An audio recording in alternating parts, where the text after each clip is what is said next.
काही ड्राफ्टचा मसुदा आहे नाही तर जे काही GR बनवला आहे त्याच्यामध्ये नक्कीच काही अटी आहेत। त्या अटीमुळे लाखो शेतकऱ्यांना नुकसान होणार आहे। मला असं वाटतं की शेतकरी एकजुटीचा हाच खऱ्या अर्थाने फायदा असतो।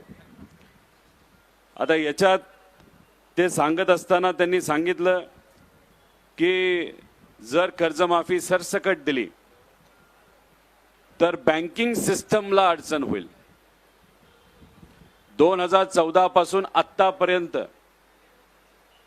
या देशामध्ये मोठे मोठे जे व्यावसायिक आहेत, बिझनेसमॅन आहेत, त्यांना आतापर्यंत 20 लाख कोटी रुपयाची कर्जमाफी दिली गेली। आणि इथं आम्ही शेतकरी म्हणून कुठेतरी एवढंच म्हणतोय की 35,000 कोटी रुपयाची कर्जमाफी तुम्ही जी जाहीर केली ती पूर्णपणे आमच्या शेतकऱ्याला तुम्ही द्या। आता 20 लाख कोटी रुपये मोठ्या व्यावसायिकांचे, पैसेवाल्यांचे माफ करून जर या बँकिंग सिस्टमला अडचण झाली नसेल तर मग आमचे 35,000 कोटी रुपये 55 लाख शेतकऱ्यांचे माफ करून थोडी बँकिंग सिस्टमला काय अडचण होणार आहे। काल मोदी साहेबांचे गुणगान गात असताना त्यांनी अजून एक गोष्ट सांगितली की आपल्या या देशाची परिस्थिती इतकी चांगली आहे, जर पंतप्रधान साहेबांनी ठरवलं एका दिवसामध्ये या देशावरचं सगळं कर्ज जर भरून टाकायचं तर आपली आर्थिक ताकद इतकी चांगली आहे की एका दिवसामध्ये आपण तो निर्णय तिथे घेऊ शकतो।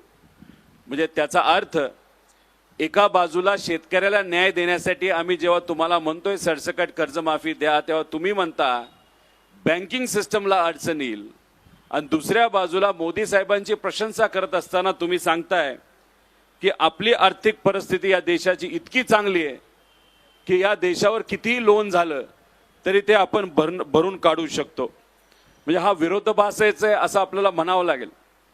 खरं तर आकडेवारी द्यायची झाली, कारण तुम्हालाही माहिती मी जेव्हा बोलतो तेव्हा आकड्यातच बोलतो।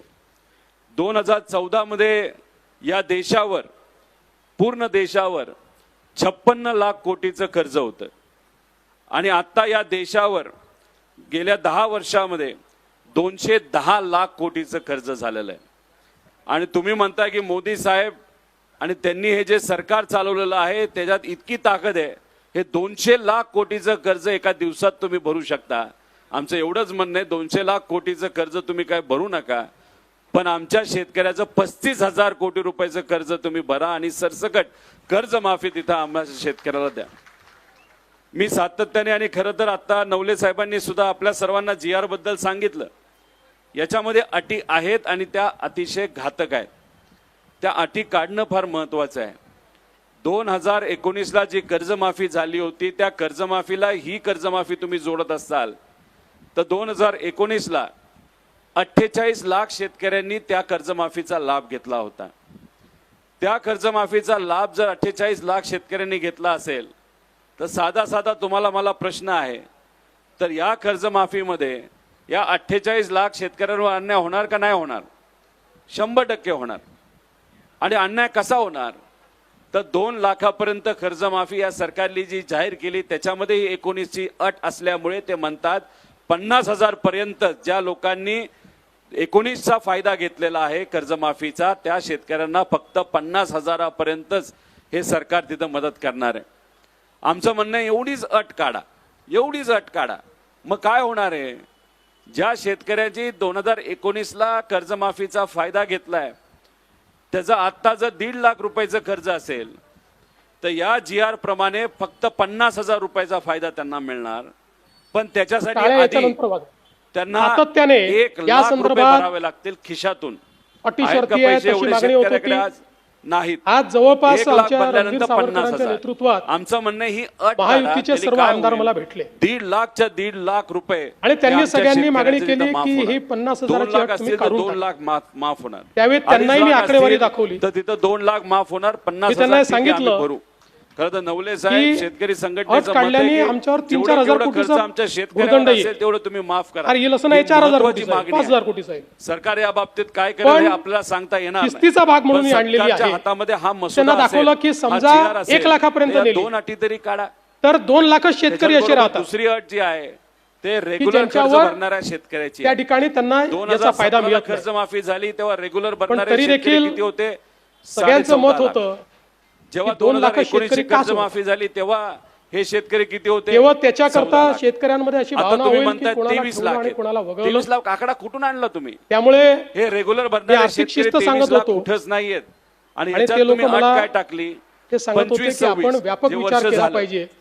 आणि 26 शेवटी लोकशाही 27 आहे. जे वर्ष झालंच नाही. त्यामुळे लोकशाहीमध्ये मग तुम्ही त्यांचा काय व्यापक म्हणता या विचार मी 14 मान्य लाख केला. शेतकऱ्याला की बाबांनो अजून एक वर्ष आणि तुम्ही आता थांबा आणि हे 1 जे वर्ष थांबा तेवढं तुम्ही परत फेड महात्मा करा मग फुले तुम्हाला आम्ही कर्जमाफी कर्जमाफी देऊ या योजनेतले जे रेग्युलर लोक शेतकऱ्याला. होते हाच अर्थ ज्यांना झाला ना 50,000 रुपयापर्यंत 26 आपण म्हटलं होतं मग ही अट त्यांनाही कशाला 2 पाहिजे? लाखापर्यंत कर्ज मदत माफी. आज आमच्या शेतकऱ्याला आत्ताच्या आत्ता तिथं मदत पाहिजे.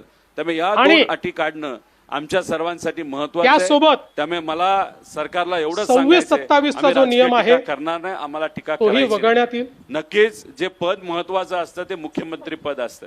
आता त्या पदावर आपल्याकडे तर असणारे सगळं देवेंद्र आहे. फडणवीस 26 मध्ये साहेबांनी कोणी कोणी ठरवलं पैसे भरले आहेत की लगेचच्या लगेच हा असं यांनी निर्णय तिथं सांगितलं. घेतला जाऊ शकतो. 95% आणि जसं लोकांनी नवले पैसे साहेबांनी भरले. सांगितलं तुम्ही त्यामुळे कुठल्याही तुमचा आता अभ्यासू त्याच्या आधीच्या त्याला इथं पाठवा. 3 वर्षातले कुठलेही 2 त्यांच्याशी वर्ष आम्ही चर्चा ज्यांनी करायला तयार आहे. रेग्युलर भरलेले पण आहेत कृपा करून ते आमचं मत सगळे लोक अभ्यासू नेत्याला याकरता पात्र नाही तर तुम्ही होतील. सांगलीच्या कुठल्या तरी एका पुन्हा नेत्याला सांगतो पाठवणार.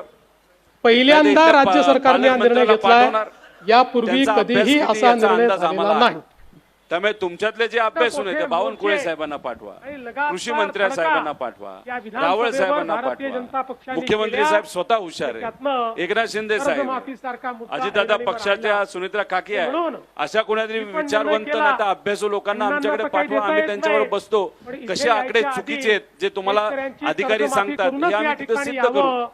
आणि मग आम्ही जे म्हणतो ते खरं असेल तर मग आमची एकच कंडिशन असेल.